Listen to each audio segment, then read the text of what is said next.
Imagine a county restaurant where, it would seem, there is an atmosphere of comfort and hospitality, but behind the facade of smiling staff, there is something darker. That evening, a woman entered the restaurant with her young children. They were happy to finally have dinner together after a long day. But a waiter with a cold, piercing gaze immediately came toward them. Instead of a greeting, it was dislike. Instead of a smile, it was icy contempt. The waiter's words, his sharp and humiliating remarks, hit her like a slap in the face. "You don't belong here," he said, pressing his lips together and giving her a look of hidden hatred. He had no idea who her husband was. He just saw the black woman and her children in front of him, and let his racism take over. The woman stood up. Her children shrank in fear, and every person in the audience seemed to freeze as if frozen by the unexpected twist. What would happen next? What will this terrible moment lead to when the truth is revealed? We want you, our dear viewers, to be a part of this conversation. Write in the comments what your name is and where you are watching this video from. Where you read and appreciate every comment. You are our inspiration, our support. Every one of your likes and subscriptions helps us bring these important stories to more people. You are invaluable to us. The evening at La Belle Vista began, as always, in a measured and calm manner. It was a place famous for its exquisite atmosphere and impeccable service. The light softly illuminated the tables, on which stood sparkling glasses and neatly folded napkins. The white tablecloths gave the room a special solemnity, and everyone who came here felt like a part of a private club, where guests were welcomed as the most expensive. The staff moved smoothly, with the confidence of people used to working with regular customers and famous personalities. The welcoming smiles of the waiters seemed genuine, and the receptionist at the entrance greeted guests with respect and hospitality. It seemed that everyone was welcome in this place, regardless of status. But the whole atmosphere changes when the door opens and a family walks in who don't fit in with the staff's expectations. A young woman with two children, all three of whom are black, elicits stares. The internal workings of the establishment, where the rules of unwritten bias seemed imperceptible, suddenly fell. The waiter, a young man named Thomas, was standing at the counter reviewing orders when he caught sight of the family entering. His face was expressionless at first, but as he eyed the guests, the cold interest was replaced by a wary look. He straightened slowly, his gaze lingering on the woman and her children, as if he couldn't believe they were actually going to eat here. Thomas wasn't used to seeing such visitors at La Belle Vista. Club members, regulars, and even occasional guests usually looked proper, well-groomed, in expensive suits, and with manners that were the norm for the place. But this woman in a simple outfit, and the small children snuggled against her sides, stood out immediately against the background of refined couples chatting over glasses of wine. Thomas pressed his lips together grudgingly, and his smile, the mask of politeness that had been on duty, dissolved as if it had been washed away. He pressed his lips together and came closer, squinting at the family with a scrutinizing gaze that was impossible to hide from. The thick silence that suddenly enveloped the room seemed noticeable to even the most detached of guests. But the woman looked at Thomas with dignity, expecting to be served like any other guest. But there was a coldness in Thomas's eyes that bordered on contempt. He cast a quick glance around, as if seeking approval from his colleagues, and then, as if by mistake, allowed himself a chuckle. It was subtle, imperceptible, but for a woman who knew she was met with prejudice, the gesture was worse than any rejection. Tension rose like a taut string, and everyone at the tables who was watching held their breath, waiting to see what the waiter would do. Thomas looked at the woman and her children with growing irritation. As if a backdrop to the tense scene, his mind was filled with thoughts imbued with hidden prejudice and cold arrogance. His gaze, sliding over this family, was filled with a contempt he himself barely realized, but which seemed to justify his actions. What is she doing here? Thomas could almost hear his inner voice. This place is not for people like them, he thought, and for a moment, he even felt bad for the offended establishment, as if the very aura of the restaurant had been destroyed by their presence. He considered this restaurant to be his territory, a space where a special aesthetic and, more importantly, a special contingent reigned. Elegant couples, influential guests, businessmen, those who understand and appreciate luxury, that's who he thought it was worthy of serving. In front of him, however, stood a woman Thomas had unconsciously filed in the category of stranger. Unacceptable in this setting, He saw her simple clothes, her careless bag, and her children who couldn't settle down. Looking around in an unfamiliar place, it seemed that every element of her appearance caused him to protest, a reluctance to recognize her as part of the world he was used to seeing around him. Thomas thought dismissively that people like her would never truly appreciate this restaurant, that they didn't come here to respect the place and the rules, but just to show off. He didn't even try to understand her history, her past, or the reasons that had brought her here. The only thing on his mind was that this was not their place, and he, Thomas, had the right to keep them out. Irritation came in waves, and as he looked at the woman's children, he allowed himself another thought, even more muffled and suppressed. Let them know their place. At that moment he felt entitled to deny them, to regard them as unwanted and alien.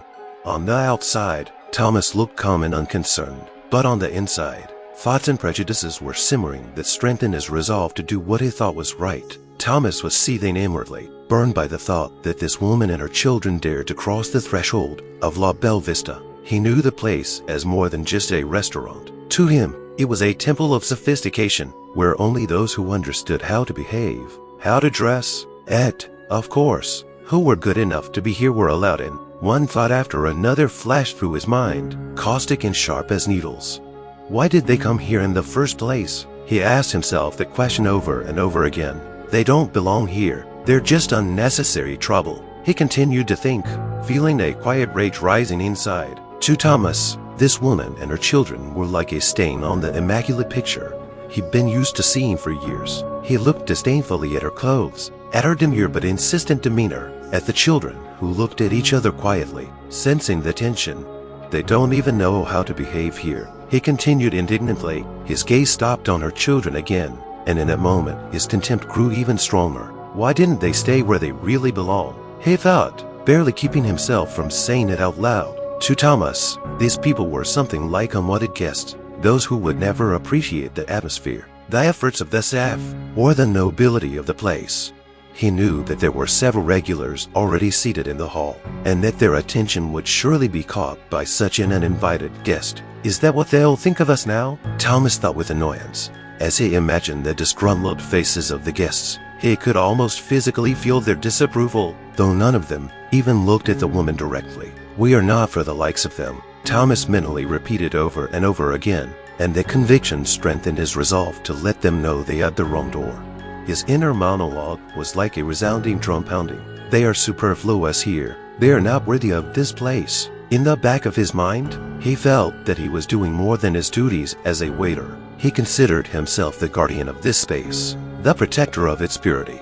Gathering her courage, the woman walked up to the counter, holding the children's hands. She tried to look confident, despite the oppressive tension in the air. She knew she might be greeted with wariness in restaurants of this caliber, but she was hopeful that friendliness and politeness could overcome everything. However, when she looked into the waiter's eyes, all her optimistic mood was instantly dispelled. Thomas looked away when he saw her approaching, as if he were studying the menu. Even though he knew it was just an excuse, he continued to pretend he was busy, paying no attention to her. His mind was spinning with thoughts full of contempt, and he had no intention of interacting with her, as if ignoring her presence. He gazed with rapt attention at the handwritten piece of paper where the names of regular customers and their preferences were written down. The woman took a step forward, her heart beating faster. She tried to get his attention. "Excuse me, we need room for 3, but Thomas only raised his hand distantly as he continued to study his note, and the movement caused her to become confused. She felt anxiety and bewilderment building up inside her. Is this normal? A thought flashed through her mind, and once again she tried to speak, but her voice struggled to break through the constricting fear. "I'm telling you, we need a seat," she said a little louder, a note of panic slipping into her voice. Thomas, on the other hand, not wanting to bother, simply opened the menu and continued to look at it as if he was in a completely different world, oblivious to those in front of him. His utter disregard filled the space like a cold wind penetrating his soul. Every glance of those around her, though hesitant to support her, captured the scene: the woman holding her children, determined but confused by humiliation, and the young man who completely ignored her as if she were just a ghost. The tension in the hall was building, and time seemed to stop. Someone on the sidelines began to whisper, expressing bewilderment, but no one intervened. The woman felt her face flush with color from shame and anger, but Thomas only continued to dismissively ignore her. Why did I even come here? She thought, realizing that this evening could be not just a disappointment, but a deep blow to her dignity. The children themselves, as if sensing their mother's excitement, squirmed even more, hiding behind her back. But the waiter remained adamant, and this cold refusal epitomized all the darkness of prejudice that pervades this county restaurant. A woman, sensing the muffled tension, wasn't about to give up. She stood there, trying not to show that her heart was pounding with excitement. It shouldn't be this hard, she thought, gathering her wits. Squatting down to look into her children's eyes, she saw the fear and bewilderment in them. This strengthened her resolve. She stood up, gathering her strength, and approached the waiter again. I realize you may have many guests, she began with a tone of politeness despite her growing irritation. But we need a table for 3. We just want to have dinner together. We have a right to be here, too. She tried to speak calmly, but her voice shook with suppressed emotion. Thomas, hearing her words, threw his eyebrows together and contempt flashed in his eyes. You know, there's more than just sitting here, and frankly, we don't have room for the likes of you, he said in a harsh tone that didn't hide his dislike. There was a note of insult in his words that hung in the air like a mist. He fixed his cold gaze on her, making her feel that she was an unwelcome guest. What do you mean by people like me? She asked, feeling rage boiling up in her chest. She couldn't believe that this man with so much power as a waiter was deciding who was worthy of being in this place and who wasn't. Her voice was no longer polite. Now she spoke with a firmness that had all the force of her maternal instinct. Thomas crossed his arms over his chest, feeling his confidence grow with every word. You know, this is no place for people who don't understand how to behave. I'm not going to waste my time explaining the rules to you. His words filled with disdain pierced the atmosphere, and the surrounding people's tension rose again. Some whispered, pointing at the family, hesitant to intervene. In that moment, the woman realized that she was not just fighting for the right to get a table. She was fighting against the system, against the bias and racism that had taken root in this institution. With every word she spoke, she knew that her resilience was not only a matter of personal dignity, but also an opportunity to show her children that they had the right to be heard and respected. I came here with my children, and we deserve to be served, she said, her voice full of confidence, but at the same time she wanted to scream with helplessness. I'm not going to leave this place until you let me take a seat at the table. I will not leave in silence. Thomas, seeing the woman's steadfastness, felt his irritation grow into open defiance. He clenched his jaws, his face turning stony. Listen, he said, trying to hide the contempt in his voice, but the anger was evident in every word. I told you we have no seats. All the tables are taken. You just don't understand how this works. The woman couldn't believe her ears. The half-empty hall around them, not to mention the few vacant tables by the window, which were enough to accommodate her family. But there are empty seats over there, she exclaimed, pointing to a few tables that were clearly standing unoccupied. She knew her words sounded meaningful, but she also realized that confronting this man might cause even more resentment. Thomas, sensing the stares of the other guests on him, pulled away from her, deliberately squaring his shoulders and showing his authority. I don't know what you're talking about. All the tables are reserved, he said, emphasizing each word as if to assert that her words carried no weight. He was determined not to give her a chance, not about to let her presence disrupt his idea of order in the restaurant. The woman felt panic rising in her, but she quickly curbed her emotions. Please, just listen to me, she continued, trying not to show her confusion. We just want to have dinner like everyone else. I came here to spend time with my children, and it's your obligation to serve us. But Thomas, no longer willing to hide his contempt, only laughed, coldly and mockingly. I don't have to explain anything to you. If you want, you can wait, but I don't guarantee that anyone will serve you. There was a threat in his voice, an open rudeness that he pitched in such a way that those around him noticed. He wasn't afraid, and he wasn't going to give in. At that moment, she felt her patience coming to an end. The uncertainty of what to do next tormented her. Every glance around reminded her that she and her children, for all that she was right, were in a vulnerable position. You have no right to treat me this way, she said, and her voice became more determined. We're not going to leave this place, and you can't just ignore us. The faces of those around her showed excitement. Some of them began to whisper, but no one dared to interface, for the hatred for her and her children was clearly perceptible. The waiter seemed to become even more adamant, his aggressive behavior only emphasizing his power in this situation. The situation in the restaurant was heating up, and the stares of the customers became more and more intense. Some of them cast cold, contemptuous glances at the woman, not hiding their disapproval. They glanced at each other, whispering and frowning, as if united in the common opinion that the family who had come to their establishment did not feed into the ideal image of the place. How could they think they'd be allowed to sit here, they thought, crossing their arms across their chests and shaking their heads disapprovingly. Among them was an elderly man who, sitting at a table with expensive wine, looked at the woman and her children with displeasure. There was contempt in his eyes, and he was clearly trying to show that he thought they were out of place. It is unseemly for such people to be seated in a good restaurant. He raised his eyebrows, as if it were not only a matter of ethics, but also of status. However, there were those in the audience who reacted differently. A woman with long blonde hair and kind eyes sat at a table not far away and watched with concern. Her heart clenched with empathy, and she tried to find a way to support this woman, but fear of conflict with the other visitors held her back. She knew that interfering would incur the wrath of others, but how could she remain indifferent to such an injustice? None of those around him dared to stand up for the woman, and their silence only added to Thomas's confidence. He could feel his behavior, filled with disdain, finding support among the regulars. These people did not want to see outsiders challenge their familiar world, and seemed prepared to watch the woman's humiliation with pleasure. At the other end of the hall, a group of young people dressed in stylish outfits exchanged glances full of laughter and bewilderment. They were whispering among themselves, joking that this should be a spectacle for the evening. Their laughter sounded loud and dismissive, while the woman with the children remained in the center of attention, as if she were the object of ridicule. Watching them is like watching an inappropriate show, they thought, and it only emphasized the lack of empathy in their hearts. Every look, every word in this place reflected a reality in which some people considered themselves superior to others, convinced that their place in society was unquestionable. This violent dynamic exacerbated an already tense situation, and the woman felt increasingly isolated, as if she were in a cage, while her children looked around warily, not knowing what was happening.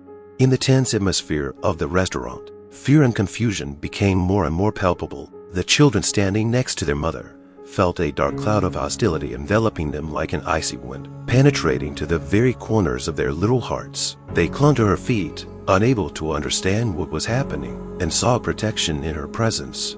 The youngest, just a 5-year-old boy, stared at her face, his eyes wide with fear. He didn't understand why people looked at them with distaste. Why his mom, always so confident and strong, looked worried. He squirmed when he heard the waiter's harsh words, and his small fingers gripped her skirt tighter. "Why is he yelling at us, Mommy?" he asked quietly, his trembling voice shivering like a breeze on a cold winter's day. His older sister, 8 years old, was also looking at her mother, full of bewilderment. She knew right and wrong and saw her mother trying to remain calm, but she knew something was wrong. "Why are we here if we're not wanted? Did we do something wrong?" she thought, and her eyes filled with tears as she saw comfort in her mother's confident smile. But the smile the mother tried to portray was only a mask. She was growing anxious inside, and every look of fear in the children's eyes made her shudder. She felt like she needed to be strong, but in this situation, it was becoming increasingly difficult. "It's going to be okay," she whispered to herself, though her own words sounded uncertain in her ears. The shouts, laughter, and whispers of those around her only added to the feeling of hostility. The woman felt her breathing become labored as a storm of prejudice formed around her. Thomas's rudeness left her no choice, and she knew she needed to protect her children, even if it meant confronting everyone around her. The children, not understanding the intricacies of the situation, sensed that something was wrong, and this sensation created fear in them. They looked for reassurance in their mother's eyes, but saw only worry. "Why doesn't she say we have a right to be here? Why isn't she yelling at him?" they thought, listening to the whispers of their hearts, as if the very atmosphere of the restaurant was against them. They felt vulnerable, small and unnecessary. Every look from the other diners, full of judgment or bewilderment, put a weight on them. They understood that their mother was fighting for them, but even a small spark of hope faded under the onslaught of hostility surrounding them. A wave of determination rose inside the woman and filled her like a bright light breaking through the darkness. She knew that now was not only her battle, but a battle for her children's future, for their right to be heard and accepted, regardless of the color of their skin. Swallowing her anxiety, she gathered all her strength to confront the waiter, who continued to stare at her with disdain. "Look, I demand justice," she said, her voice loud and confident, though emotion still raged inside. "You have no right to kick us out of here. We're people too, and we have just as much right as anyone else to be here." She looked directly into Thomas's eyes without averting her gaze. That contact was necessary to convey the full force of her intentions.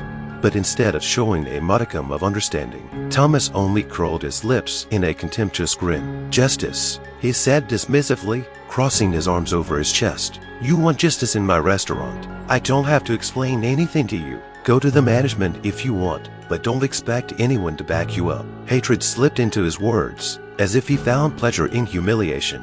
The woman felt anger building in her chest. "It's not just about the table," she said, picking her words to get her point across. "It's about how you treat people. I came here to spend time with my kids, just like everyone else. We deserve respect. I won't let you slip from your responsibility." She noticed how a few of the customers began to glance in their direction, and even some of them exchanged perplexed glances, as if they had finally realized what was happening. This scene could no longer remain in the shadows of their usual lives, and the woman standing on the edge of the abyss could feel the rising tension awakening something more in them, understanding and perhaps even support. "You're just one of those people who can't stand that anyone is different from you," she continued, her voice sounding bright and confident, as if to personify all the suffering her children might experience in the future. "But I will not let it go unanswered. I will fight for my children, for their right to be heard." Her words sounded loud and clear, like a hammer hitting a sledgehammer, but the faces of those around her still showed bewilderment and disunity. Someone leaned over to his neighbor and began to whisper quietly, but did not interface. The woman, despite her fear and anxiety, knew that if she didn't fight, she would fail her children. "I'm not leaving until I get justice," she said, lifting her chin and trying not to show her vulnerability. Thomas, sensing his authority beginning to weaken under the woman's assertiveness, was instantly enraged. He wasn't going to let her humiliate him, and the thought only made him more aggressive. His face turned red with anger and his eyes glittered with malice as he uttered, "If you don't stop your performance, I'll call security. This is no place for the likes of you." The words "people like you" struck a deceptive chord, full of hatred and contempt, and the woman felt a wave of despair rising in her. She couldn't believe that this man, who was just a waiter, was trying to make her and her children look like the problem just because they were different. "What do you mean?" she asked, even though she already knew the answer. "You think that if I'm black, I don't have a right to be here? You're just ashamed of your ignorant behavior. I don't care how you understand it," he bellowed, his patience breaking. "I work here, and I have my own rules. If you can't behave yourself, you don't belong in this establishment." He took a step forward, craning his neck as if wanting to demonstrate his strength and dominance. At that moment, the woman felt the air around her boil with tension. All eyes in the room focused on them, as if they had become the center of attention in this unacceptable spectacle. She knew this wasn't just her fight, but a fight for everyone who had ever faced such prejudice. "You can't intimidate me," she said with a firmness that seemed to be herself. "I won't quit just because you want me to." She wasn't going to back down this time, even as fear flared in her soul. "Are you going to call security?" she asked mockingly, forcing herself to grin. "And what do you think they'll do? Expel us as if we have no right to be here? That would just be another example of your stupidity." Thomas, feeling himself losing control, jumped to his feet. "I'm not going to tolerate your inappropriate behavior. You look like a rowdy mob, and it's distracting the other customers." His voice sounded more arrogant than ever, and apparently it wasn't said for the women, but for the people around him to convince them he was right. The woman felt her heartbeat increase, but at the same time she realized that this was her chance to draw attention to this absurdity. She turned to the people around her again, her voice louder and more determined. "Look at this," she pronounced, pointing to herself and her children. "This is wrong, and we must not be ashamed of ourselves. We have as much right to be here as any of you." Her words traveled through the hall, and some of the looks began to change. Though Thomas's hatred remained unchanged, the growing frustration in his eyes turned to aggression, and he turned to the woman again. "You're just causing trouble. I will not allow you to ruin the atmosphere of my establishment." With every word Thomas spoke, the woman felt her soul fill with confusion and fear. She realized that she was a victim of humiliation because of her race, and the realization consumed her like a thick fog that obscured all other thoughts. Her heart was pounding in her chest, and despite her determination, dark forebodings began to rise in her mind.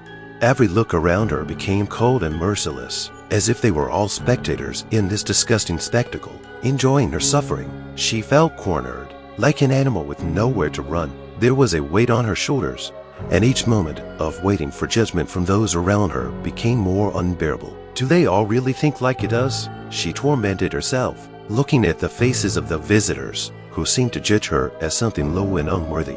Her children, whom she was trying to protect, were becoming more and more susceptible to the dark atmosphere around them. The youngest was still clinging to her leg, but even he could sense the tension and fear emanating from his mother. The eldest daughter, full of confusion and fear, looked at those around her with the hope that one of them would intervene. But as the situation developed, her hopes melted away and tears began to appear in her eyes instead. "I shouldn't be afraid," the woman whispered to herself, clenching her hands into fists. But no matter how hard she tried to fool herself, doubt still crept into her heart. What if he really does call security? What if they come out and kick us out? What if they just confirm what he said? She fought this internal struggle, but each minute dragged her deeper into the trap of fear and humiliation.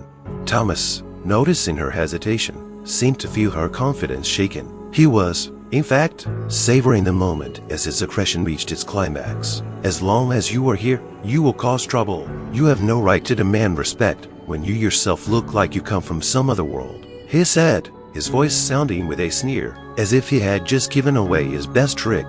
At that moment she realized that his words were not just an attack on her, but an insult to her children, her family, her culture. The sense of humiliation was rolling in, and she could feel her pride beginning to disintegrate into pieces. Why aren't they doing anything about it? The thought flashed as the stares of the other visitors became more and more prejudiced and indifferent. A conflict flared inside her. She knew she had to be strong for her children, but the fear that clutched at her heart felt like a living thing pulling her down into the abyss. Tears came to her eyes, but she clenched her teeth, forcing herself not to show weakness. She couldn't let herself fall, not in front of them, not in front of her children. "I'm not leaving," she said, her voice trembling, but there was still determination in it. "I will stand here until you realize that your behavior is unacceptable." But in the back of her mind, she was already beginning to doubt whether she could handle this situation, as the looks of judgment and cold indifference continued around her. The inner tension that was tearing the woman apart had reached its limit. A wave of emotion was rising in her heart, and she realized that perhaps the only way to stop this nightmare was to call her husband. He had always been her rock, the man who could not only comfort her but protect her. At this moment, she needed not only his presence, but also his support. With trembling hands, she pulled her phone out of her bag and quickly dialed his number, still trying to maintain an appearance of calm. "Please answer it," she whispered to herself, feeling each second of waiting drag on forever. In the meantime, she noticed the guard standing at the entrance, ready to intervene if necessary, but their presence didn't give her confidence. On the contrary, it reminded her of how vulnerable she felt in this situation. Finally, after a few beeps, she heard her husband's voice. "Hello, my love, I'm almost there. Is everything okay?" His voice was full of warmth and concern, and she felt his words instantly lift her spirits. "No, it's not all right," she replied, trying to speak calmly, but her voice trembled. "There was a terrible incident here. One of the waiters kicked me and the kids out. He's saying horrible things, and I feel like we're in danger." She quickly outlined the situation, unable to hold back tears as Thomas' words of hate and prejudice came to mind. On the other end of the wire, she sensed her husband's instant weariness. "What? I'm pulling out right now. Don't go anywhere. I'm on my way." His voice sounded confident, and that gave her a boost of confidence. "I'll be there in a few minutes. Everything will be fine." With these words, she felt the heaviness on her heart ease a little, but at the same time, her fear did not disappear. What would happen when her husband came in? What will he say to that waiter? How would the others react? These thoughts swirled in her head, and she noticed that people around her began to rise to their feet, as if anticipating the outcome of this drama. The arrogant-looking man standing next to Thomas looked at her with disdain. "Is your protector arriving now? Is that the best you can do?" he pronounced with a chuckle. "Ridiculous." This provocation only strengthened her resolve. "Yes, my husband is coming, and he will not overlook your behavior," she replied, looking straight into the man's eyes. She could feel the will to fight igniting within her, and despite all the tension, she now knew she was not alone. At this time, her children, noticing her confidence, raised their heads and looked at her hopefully, as if her strength had given them back their confidence. She knew that her husband would not only protect them physically, but also symbolize their family's resilience in the face of hatred. And then, after a short pause, her husband appeared at the door of the restaurant. His figure, confident and imposing, immediately attracted the attention of everyone present. He strode toward her with determination, and even the very air around him became saturated with expectation. The moment their gazes met, the woman felt a surge of hope fill her. She knew that everything could change now. When the woman's husband entered the restaurant, there was an instant tension in the air. He was tall, with well-defined facial features and a confident gait that betrayed his authority. Despite the crowd, his presence seemed to light up the space, filling it with power and energy. The woman felt a flame of hope ignite inside her as her husband began to make his way through the room, never taking his eyes off her. Thomas, still obsessed with his arrogance, noticed the man's approach and frowned in place. His self-confidence and his desire to dominate the situation began to dissipate like a fog in the sunlight. The waiter's eyes reflected panic as he suddenly realized that what stood before him was not just the woman's husband, but a man of considerable status and influence. This wasn't just a family reunion, it was a moment that could change the entire dynamic of their conflict. "What's going on here?" came the husband's voice, full of determination and strength. He walked over to the woman and her children and embraced them, creating an aura of protection around them. The woman, feeling supported, felt her fears recede, replaced by the assurance that they were not alone.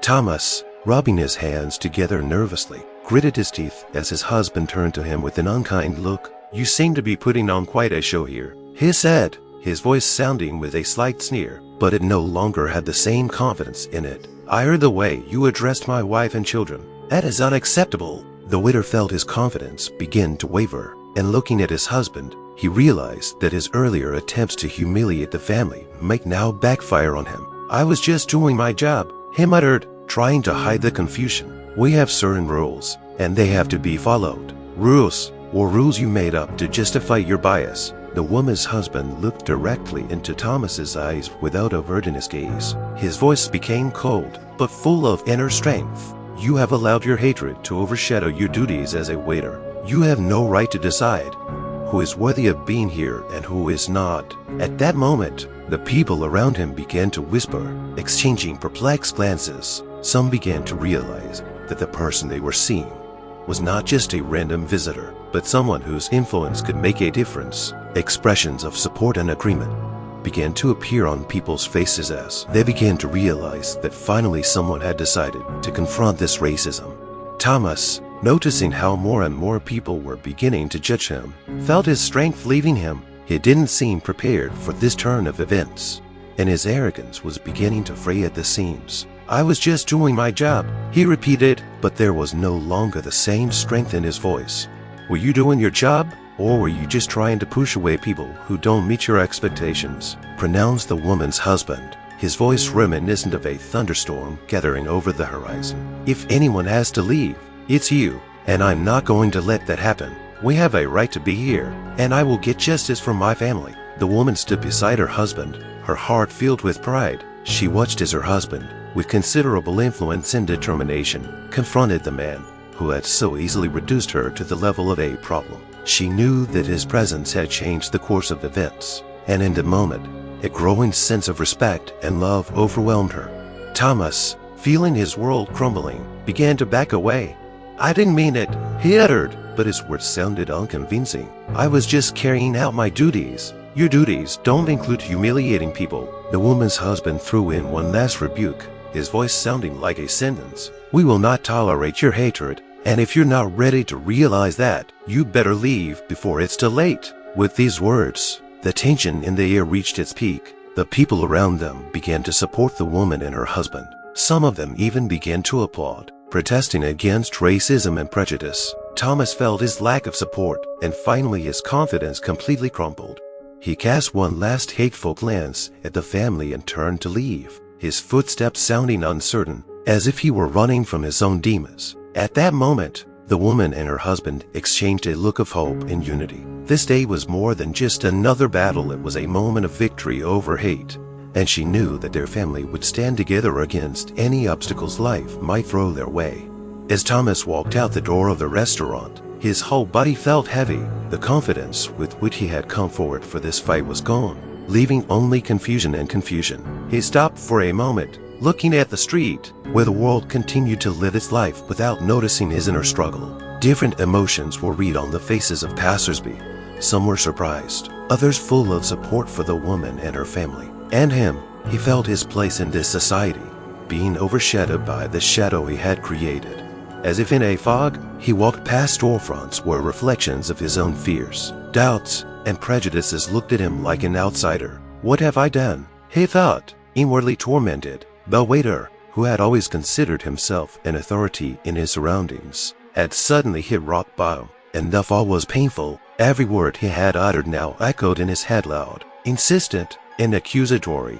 He remembered how, as he entered the restaurant, he prided himself on knowing who should be here and who shouldn't. Every time he looked at the family sitting at the table, he thought of them as inappropriate. Now those thoughts, filled with hatred and prejudice, turned on him. How could I have been so blind? He thought, walking down the sidewalk, his steps growing heavier and heavier.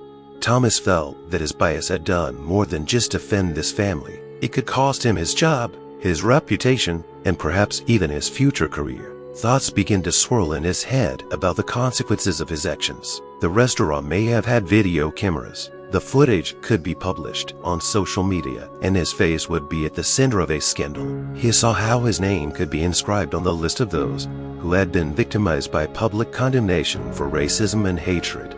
Seconds turning into minutes increased the pressure on his mind. What will my friends say? How can I justify myself? The thoughts became more and more confusing. His status, which he had always considered unquestionable, now seemed threatened. His entire world, built on preconceived judgments and misconceptions, was in danger of crumbling. At that moment, he felt someone touch his shoulder. Turning around, he saw his co-worker, Jake, who seemed to be waiting for the right moment to talk to him. "Thomas, I heard what happened. Are you okay?" Jake asked, his voice full of concern. "Not now," Thomas Pierre snapped, but seeing the sincerity in his friend's eyes, he blanched. "I made a mistake." That admission came hard to him, but it couldn't stay inside any longer. "I shouldn't have done that to that family. I was blinded by my prejudices." Jake raised an eyebrow. "Yeah, that's for sure. I've noticed that too. But what makes you think that? You're not like that, are you?" "You don't understand," Thomas pronounced. Realizing how deep he'd gone, added, "I allowed myself to become what I hated. I turned into my own enemy." The anger he had once felt was now turning on himself, and he realized that his behavior wasn't just a mistake, it was a lesson he had to learn. Jake hesitated, and leaning closer, he spoke. "You can fix this. You have an opportunity, and it's not over. Admit your mistakes, forgive yourself, and maybe even apologize to that woman and her family." Those words pierced Thomas like arrows, and he felt a cold sweat break out on his forehead. "But what if they don't want to listen to me?" he said, though in his heart, he knew that avoiding the situation wasn't enough. "Then it's their choice, but at least you give it a try. It's better to take a step forward than to just stand still and wait for things to work themselves out." Jake hugged him and added, "Don't be the person you hate. Make the choice to change." Those words stuck in his mind, and he knew he had an opportunity to right his wrongs. Thomas took a deep breath and finally decided to return to the restaurant. He felt vulnerable and scared, but at the same time, a determination was awakening inside him. If he really wanted change, he had to face what he had created. As he crossed the threshold of the restaurant again, the world around him began to seem different. He didn't want to just evoke fear and hatred anymore. He knew he couldn't stay the same anymore. As he struggled to gather his thoughts, he began to realize that perhaps his bias was not only his fault, but a societal problem that everyone needed to address together. He walked into the hall and saw the family he had so cruelly offended. A woman was sitting with her children, and her husband was discussing something with other visitors. They were not just faces, they were people full of hope and strength, ready to fight for their dignity. Thomas knew this moment would define him. He approached them slowly, and as their gazes met, he felt his heart beat faster. He was ashamed, but he also realized that this shame was a chance to start over. "I'm sorry," he uttered, trying to gather his thoughts. "I made a mistake. I was prejudiced and rude. I have no right to decide who deserves to be in this restaurant, and I want to apologize to you." Those words were hard to utter, but they were sincere. Now, as he stood before them, he saw not only surprise, but also disbelief in their eyes. The woman didn't seem to have expected this turn, and her gaze softened slightly. "Do you really want to apologize?" she asked, her voice full of doubt. "Yes, I realize I made a huge mistake, and I'm not going to make excuses for it. I just want you to know that I'm sorry for what happened." He expected her to reject his apology, but instead he saw her face become a little more open and a spark of hope light up in her eyes. This moment was a turning point for Thomas. He knew that realizing his mistake was only the first step, but it was a step that could lead to change. Now he had to continue on this path and support this family, not just reject it. Thomas stood in front of the woman and her family, his heart pounding in his chest, and he seemed to feel a cold sweat running down his back. This wasn't just an apology, it was a moment that could change not only his life, but the lives of the people he now stood before. "I want to apologize," he said, trying to sound confident, but his voice shook. It was all a misunderstanding. He hoped the words would soften the situation, but at the same moment he realized they sounded flat, like an old ringtone on his phone. The woman eyed him suspiciously, her expression unchanged. "Misunderstanding," she interjected, raising an eyebrow skeptically. "You kicked us out of the restaurant without even bothering to listen to who we were. That's not just a misunderstanding. That's bias." As if hit in the face, Thomas felt his attempt to smooth things over fall apart. He knew his apology had to be sincere, but he couldn't shake the feeling that his words were hollow. "I didn't mean for it to seem that way," he said, but there wasn't the confidence in his voice that could convince them. "What did you mean by I didn't want to?" she asked, and there was bitterness in her voice. "How could you not want it to happen? You organized the whole thing yourself. You decided on your own that my family wasn't suitable for your esteemed restaurant." The stares of other visitors began to gather around them, and at that moment Thomas felt his face burn with shame. He was the center of attention, and that attention only added to his confusion. "I realized that my actions were unacceptable," he continued, but there was no longer the determination in his voice that it took to truly change the minds of those around him. "I should have gotten to know you before jumping to conclusions. This is not who I want to be."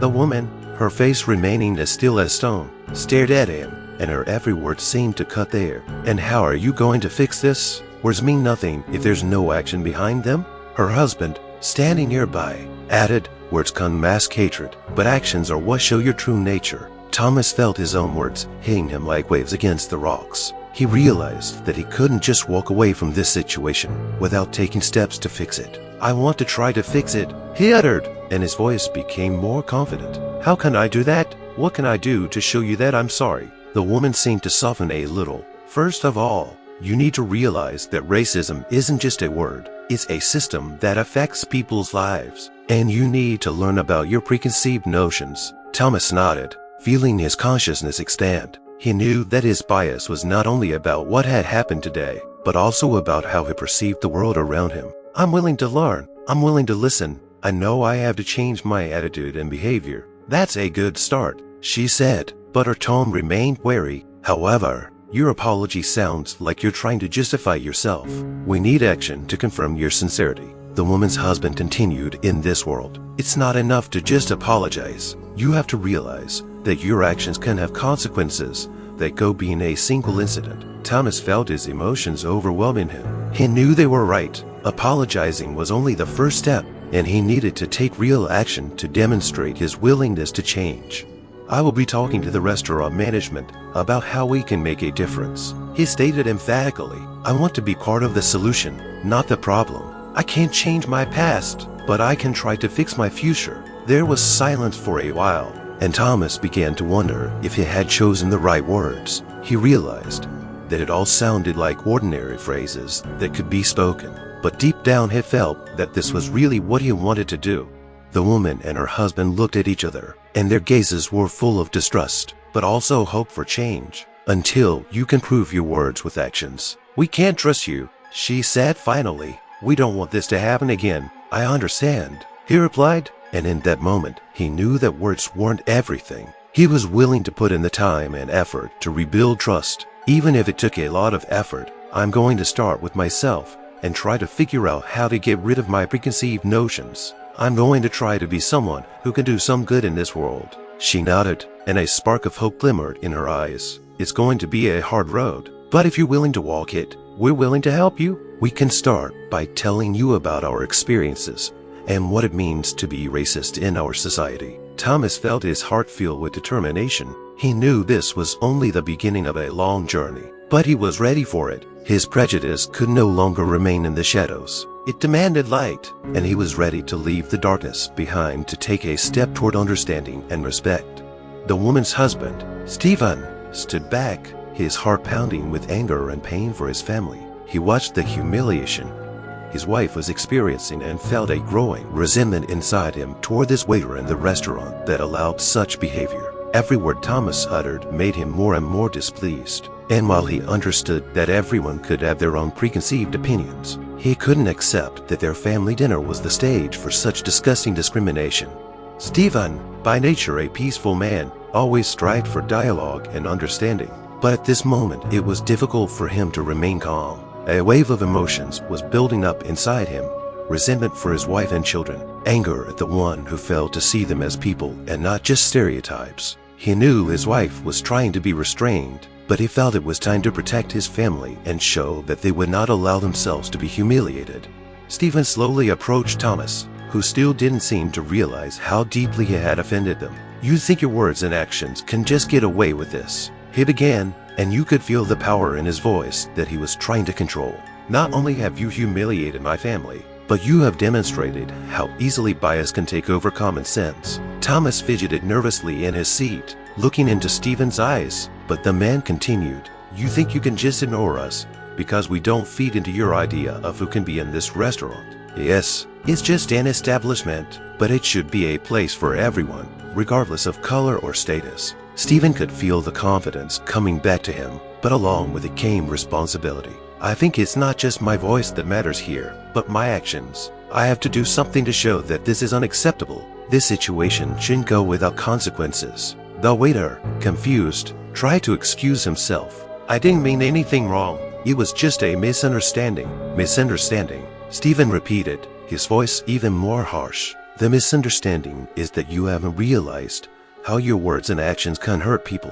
You can't just ignore the problems that stand in the way of justice." Stephen looked at his wife and saw support and understanding in her eyes. She had always had faith in his ability to find a way out of difficult situations. "We're not just going to leave this restaurant," he continued, his voice growing more determined. "I'm going to talk to the manager and explain that this behavior is unacceptable. We deserve respect, just like everyone else." Stephen felt a fire light up inside him. He could not leave this situation unaddressed. "I demand to speak to your manager," he pronounced, leaving no room to maneuver.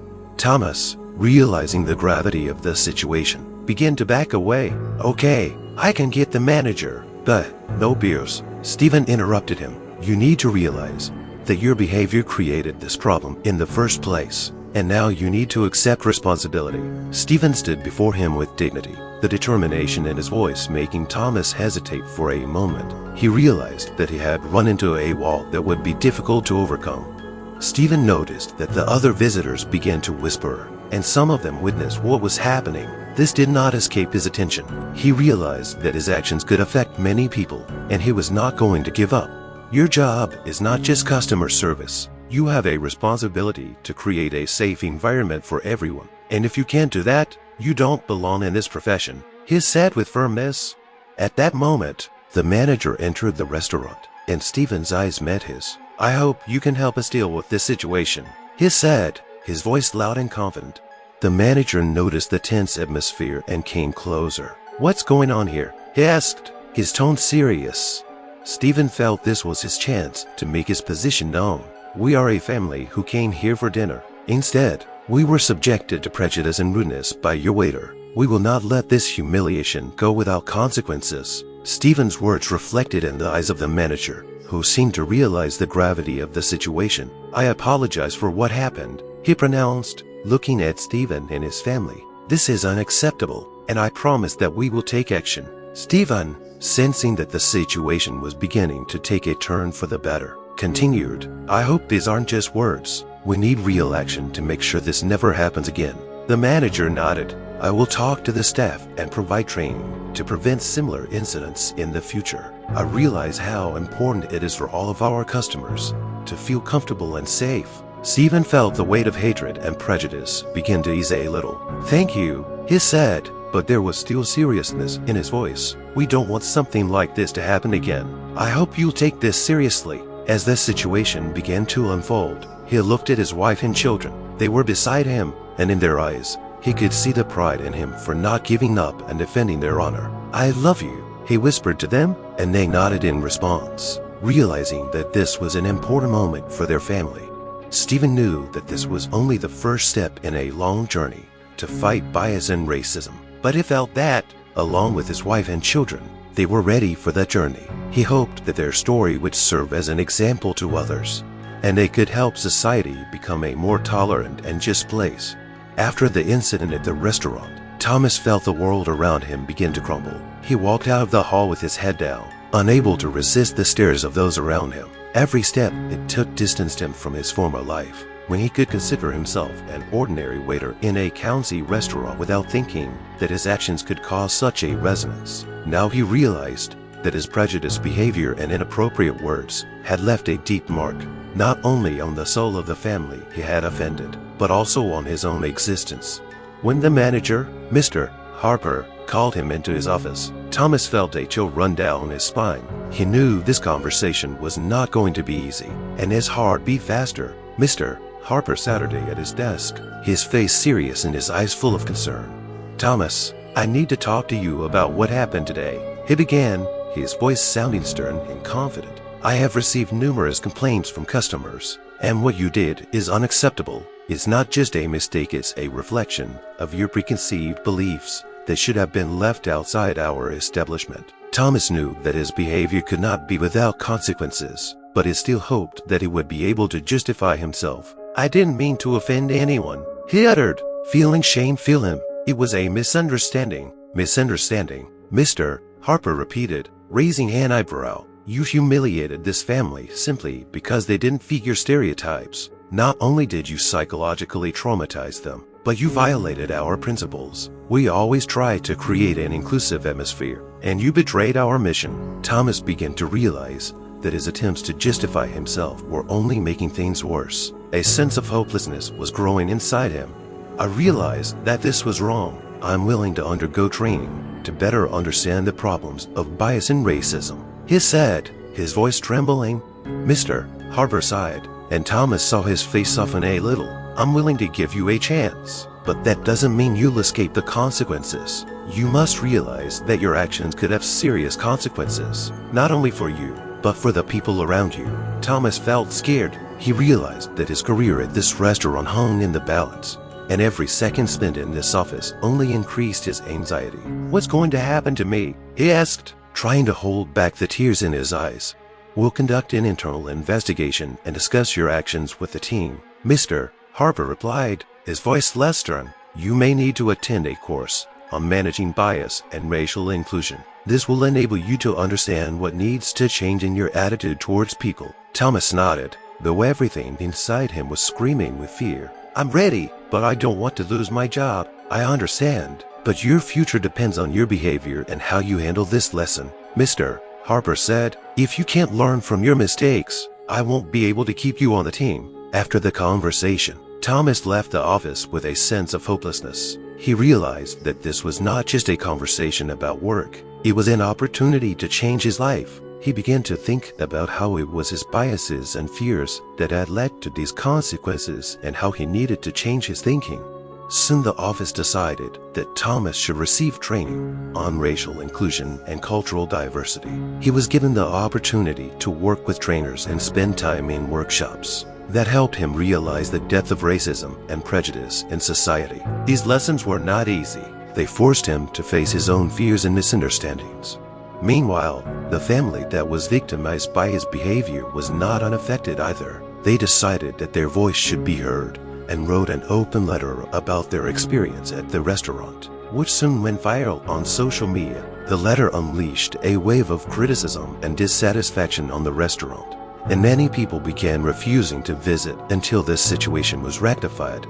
The manager, seeing how quickly dissatisfaction was growing among his customers, realized he needed to act. He assembled a team and organized a meeting to discuss how to rebuild the restaurant's trust and reputation. As a result, they decided to hold open training for all staff on racial inclusion and respect for diversity. Meanwhile, Stephen and his wife, realizing that their experience was a catalyst for change, decided to become more involved in the community, focusing on the importance of combating prejudice and racism. They began attending seminars, organizing events, and sharing their experiences with others to help people realize how important it is not to remain indifferent to such incidents. Soon, after several months of working on himself, Thomas felt his perception of the world change. He began to realize how easy it is to fall into the trap of bias and how important it is to constantly learn to avoid repeating past mistakes. When he finally completed his course of study, he was faced with difficult questions about how he would proceed in the future. After all, his fate was still uncertain, and he knew he would have to prove his willingness to change every day. The shame and anger he felt the day he kicked his family out stayed with him forever. They were a reminder that prejudice can destroy lives and that change begins with oneself. The next morning, when he re-entered the restaurant, he took with him an open heart and a desire to learn. His job was not just a responsibility, but an opportunity to serve customers with respect and understanding, regardless of their background. While Thomas learned from his mistakes, he also knew that his path would cross with others, and he would take every chance he could to convey the importance of love and acceptance rather than hate and prejudice. And that was his new goal, to make the world a little better, starting with himself. The incident at the restaurant was not only a personal tragedy for all involved, but also an important lesson for society.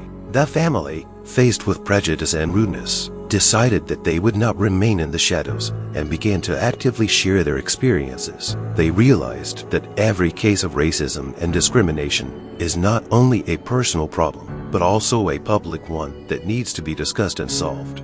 Stephen and his wife Laura began blogging about issues of racial bias. In their posts, they shared not only their personal experiences, but also educational material about the importance of being vigilant and recognizing how our actions can affect others. The blog quickly gained popularity, and the comments began to receive feedback from people with similar stories. This created a space for support and shared experiences, where everyone could feel that their voice mattered. At this time, the restaurant where the incident occurred began to undergo major changes. Mr. Harper, realizing that action needed to be taken to prevent similar incidents in the future, organized workshops on racial inclusion and respect for cultural diversity for the entire staff. He invited experts who shared their knowledge about bias and the importance of equality, how to show respect to every customer regardless of their race, religion, or social status. Thomas, although under pressure, came to each session eager to learn. Each time he listened to the stories of people who had faced bias, he felt his heart fill with understanding. He saw how bias can have a profound impact on people's lives, destroying their dignity and robbing them of their ability to be accepted as society. He couldn't shake the guilt of his past actions, but he hoped he could use this experience to become a better person. A well-known human rights activist once attended a workshop and told her story. She shared her memories of her family's encounter with racial bias in a store as a child and how it shaped her perception of the world. "I always thought all people were the same, but in that moment, I realized that the color of my skin determined how I would be perceived," she said, and you could hear the depth of pain and determination in her voice. Her story touched everyone, and there was silence in the hall. People began to realize that respect and tolerance are not just words, but principles of life that must be applied every day. They had to realize that their actions could have consequences not only for themselves, but also for the people around them. Each of them has a responsibility to create an environment free of bias and discrimination. After the workshop, Thomas approached the activist and shared his story. He told her about his behavior and how he had changed. "I can't believe I was this person," he said, his voice shaking with emotion. "I want my story to be a lesson to others. I want them to know that bias can ruin lives." The activist nodded, her eyes glowing with understanding. "It's important to realize your mistakes and learn from them, but it's even more important to share your experiences with others so they can avoid the same traps you fell into." These words had struck a chord in his heart. He decided that he would use his experience to help others. Thomas began speaking at seminars, sharing his story and learning from others who had faced racial bias. He realized that as long as he talked about it, he would be able to contribute to a social consciousness in which respect and tolerance should be the foundation. Meanwhile, Stephen and Laura continued to develop their blog to raise awareness of racism and discrimination. They began organizing events where people could talk openly about their experiences, share stories, and find support. These meetings helped many people to realize that they were not alone and that we all have the power to fight prejudice. More and more people began to join their initiatives, and as a result, a new movement for equality and inclusion in society was born. With each meeting and each open conversation, they felt stereotypes and prejudice beginning to fade and the importance of creating safe spaces for all. The lesson learned by all those involved in the incident was an important milestone in their lives. They learned that true dignity and respect do not depend on skin color, appearance, or social status. It is a quality that needs to be developed in oneself and in society. As the movement grew, more and more people began to realize that change is possible if we each take responsibility for our actions and begin to act with love and respect. The lessons they learned from this story will stay with them forever, inspiring them to fight for a world free of bias and hate. A story that began with one humiliating incident in a restaurant gradually grew into a powerful movement for equality and understanding. Now, looking back, each of the participants realized how important their experience was, how important it was to share it with others, and how every word could change someone's life. Stephen and Laura, as they continued their work on the blog, often received letters from people who were able to find support and strength by reading their stories. These letters were filled with gratitude and the realization that they were not alone in their experiences. One letter in particular touched them. It was from a young woman who wrote about facing racism at her college and how Stephen and Laura's stories helped her find the courage to ask for help and not to shut down. This feedback inspired Stephen and Laura to work even harder. They started organizing webinars and online courses to share their knowledge on how to overcome prejudice and build a more inclusive society. Gradually, their initiative attracted more and more participants who also wanted to share their stories and support each other. With each new webinar, the realization grew that although fighting bias and racism requires effort, it is possible. Meanwhile, the restaurant where the incident occurred also underwent significant changes. Mr. Harper, having implemented new programs and procedures, was doing his best to create an atmosphere of respect and inclusiveness. Thomas, taught by bitter experience, became an important member of the team. He was no longer just serving food. He was sharing his experiences and helping his colleagues understand the importance of respect and tolerance. Thomas also decided to take an active role in training new employees. He used his experiences as the basis for discussions and training sessions. We have to remember that behind every face is a story. He has said as he led a workshop for new waiters, every person deserves to be treated with respect, no matter what they look like or where they come from. His words resonated with many people, and soon the atmosphere in the restaurant began to change. People became more attentive to their customers, and customers began to notice these changes. The brief exchanges of kindness and attention that occurred between staff and customers gradually broke old stereotypes.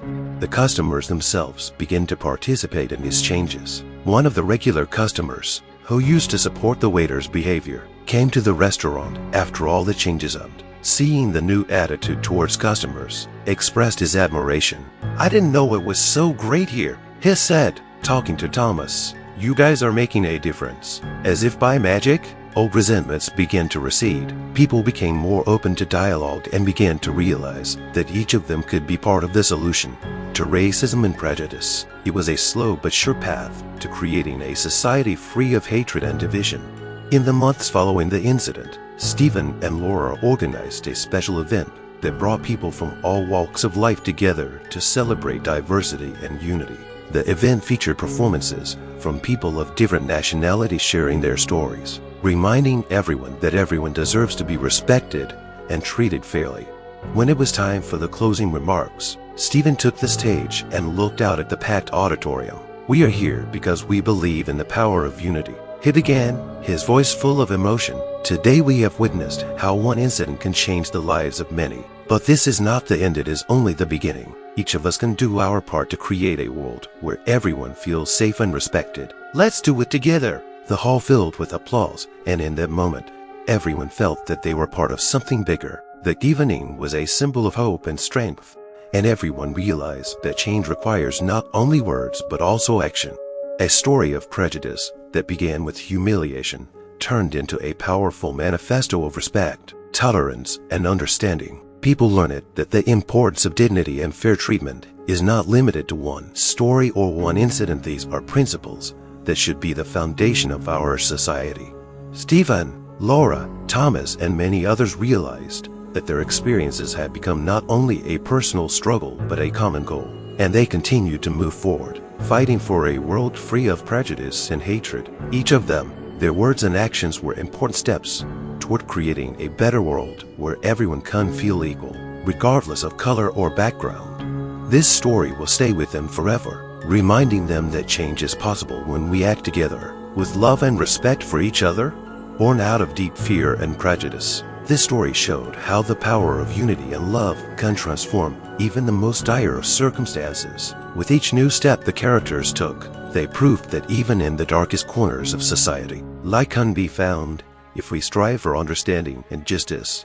Each of us, when faced with bias or injustice, can choose the path of love and support. Although the story has ended, its lessons live on in the hearts of people, inspiring them to change.